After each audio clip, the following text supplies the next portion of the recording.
और अब चलिए आगे बढ़ेंगे, आपको दिखाएंगे रफ्तार के साथ भारत सुपरफास्ट।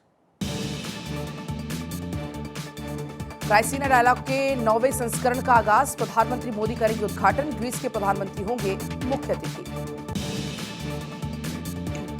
जम्मू दौरे पर पीएम मोदी, उपराज्यपाल मनोज सिन्हा ने पीएम का किया स्वागत। प्रधानमंत्री ने जनता को दी 30,500 करोड़ की सौगात। सरकारी योजनाओं के लाभार्थियों से पीएम ने की बात। जम्मू में पीएम मोदी का परिवारवाद पर हमला, कहा जम्मू कश्मीर बहुत सालों तक परिवारवाद की राजनीति का शिकार रहा। परिवारवाद की राजनीति करने वालों ने सिर्फ अपना स्वार्थ देखा। जम्मू में पीएम मोदी ने जनता को दी करोड़ों की सौगात। बोले पहले जम्मू कश्मीर से आतंक, अलगाववाद की खबरें आती थी और अब विकास हो रहा है। जम्मू में बोले पीएम मोदी, कहा जम्मू कश्मीर में विकास के लिए आर्टिकल 370 की दीवार हटा दी गई। 370 हटाने के बाद 370 सीट का टारगेट। बीकानेर पहुंचे गृह मंत्री अमित शाह, सीएम भजनलाल शर्मा ने किया स्वागत। राजस्थान के दौरे पर गृह मंत्री अमित शाह बीजेपी की लोकसभा चुनाव प्रबंधन समिति की बैठक में हुए शामिल। चुनाव की रणनीति पर हुई चर्चा। जयपुर में गृह मंत्री अमित शाह का विपक्ष पर हमला, कहा घमंडिया गठबंधन के पास कोई सिद्धांत नहीं। सोनिया गांधी का लक्ष्य राहुल गांधी को पीएम बनाना, लालू बेटे को सीएम बनाना चाहते हैं। जयपुर में गृह मंत्री अमित शाह का बिना नाम लिए राहुल गांधी पर हमला, कहा हमारा नेता छुट्टी नहीं लेता और एक नेता 3-3 महीने विदेश में छुट्टी मनाता है। वन नेशन वन इलेक्शन पर बीजेपी ने साफ किया अपना रुख। जेपी नड्डा ने हाई लेवल कमेटी के सामने रखी राय, कहा वन नेशन वन इलेक्शन जरूरी, अलग अलग चुनाव से काम होते हैं प्रभावित। लखनऊ में ग्राउंड ब्रेकिंग सेरेमनी 4.0 का आज कल रहा दूसरा दिन। सीएम योगी ने कहा यूपी देश की दूसरी सबसे बड़ी अर्थव्यवस्था। लखनऊ में केंद्रीय मंत्री पीयूष गोयल ने सीएम योगी की जमकर तारीफ की। बोले भारत अपनी अर्थव्यवस्था को बढ़ाने के लिए यूपी की ओर देख रहा।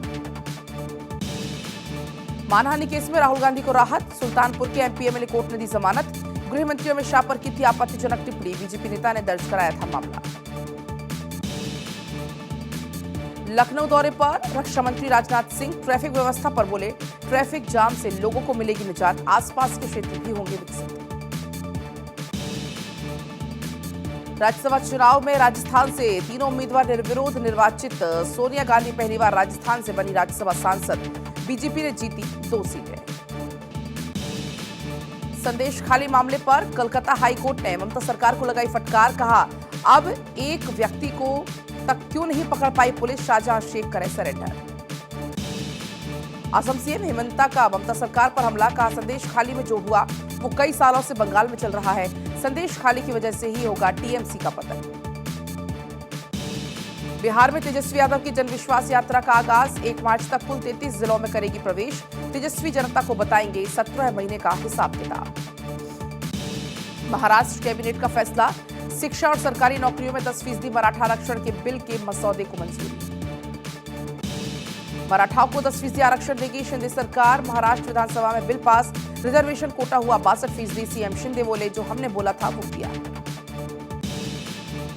लोकसभा चुनाव से पहले यूपी में समाजवादी पार्टी को लगा बड़ा झटका, स्वामी प्रसाद मौर्य ने छोड़ी समाजवादी पार्टी, एमएलसी पद से भी दिया इस्तीफा। अयोध्या में कैबिनेट के साथ उत्तराखंड के सीएम पुष्कर सिंह धामी ने की रामलला के दर्शन, राज्य और देश के विकास की कामना की। यूपी में एसपी कांग्रेस में गठबंधन नहीं होगा, अब नहीं होगी राहुल अखिलेश की मुलाकात। मुरादाबाद मंडल सीट पर अड़ी कांग्रेस, सोर्सेस के हवाले से जानकारी। कांग्रेस से गठबंधन पर डिंपल यादव की प्रतिक्रिया, सपा ने तय कर लिया कौन कहां से लड़ेगा, गठबंधन होगा तो बताएंगे। यूपी में 3 सीटों पर अटका सपा कांग्रेस गठबंधन, कांग्रेस ने अमरोहा, बिजनौर, मुरादाबाद पर दावा किया। सपा ने छोड़कर ऑफर की 17 सीटें। राहुल गांधी के विवादित बोल पर स्मृति ईरानी का पलटवार, कहा राहुल के मन में यूपी के लिए भरा है विष, कांग्रेस का भविष्य अंधकारमय। यूपी की सियासत में बड़ा उलटफेर, राजा भैया और समाजवादी पार्टी के बीच गठबंधन के संकेत। नरेश उत्तम पटेल ने राजा भैया से की मुलाकात, अखिलेश यादव से कराई बात। बीजेपी नेता शुभेंदु अधिकारी पहुंचे संदेश खाली में पीड़ितों से मुलाकात की। आपको बता दें एमएलए शंकर घोष भी साथ रहे मौजूद। झारखंड के पूर्व सीएम हेमंत सोरेन के खिलाफ शिकायत दर्ज। ईडी ने हेमंत सोरेन के खिलाफ शिकायत दर्ज की। सीआरपीसी की धारा 174 के तहत नोटिस पर न आने का मामला। न्यायिक हिरासत में है पूर्व सीएम हेमंत सोरेन। चंडीगढ़ मेयर चुनाव का नतीजा खारिज। आम आदमी पार्टी उम्मीदवार निर्वाचित घोषित। सुप्रीम कोर्ट ने कहा अनिल मसीहा ने अपराध किया, जानबूझकर 8 वोट अवैध किए। चंडीगढ़ मेयर चुनाव पर ऐतिहासिक फैसला। सुप्रीम कोर्ट में आम आदमी पार्टी के कुलदीप कुमार को किया विजेता घोषित। आम आदमी पार्टी बोली आज लोकतंत्र की जीत हुई। कोर्ट के फैसले के बाद केजरीवाल की प्रेस कॉन्फ्रेंस। चंडीगढ़ के लोगों की जीत हुई है। आईएनडीआईए के लिए बड़ी जीत है। एकता से बीजेपी को हराया जा सकता है। गलत तरीके से अवैध वोट किए थे। समाजवादी पार्टी ने जारी की तीसरी लिस्ट में 5 उम्मीदवारों के नाम। बदायूं से शिवपाल यादव को टिकट।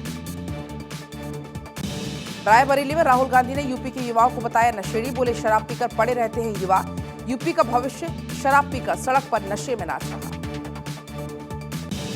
शंभू बॉर्डर पर किसानों के पहुंचने का सिलसिला जारी। आज दिल्ली कूच करने का ऐलान। जेसीबी लेकर शंभू बॉर्डर पहुंचे किसान बोले केंद्र एमएसपी कानून का लिए बुलाए संसद सत्र। एमएचए का पंजाब के मुख्य सचिव को निर्देश। पंजाब में कानून व्यवस्था को लेकर निर्देश। एमएचए ने उपद्रवियों पर कार्रवाई करने को कहा।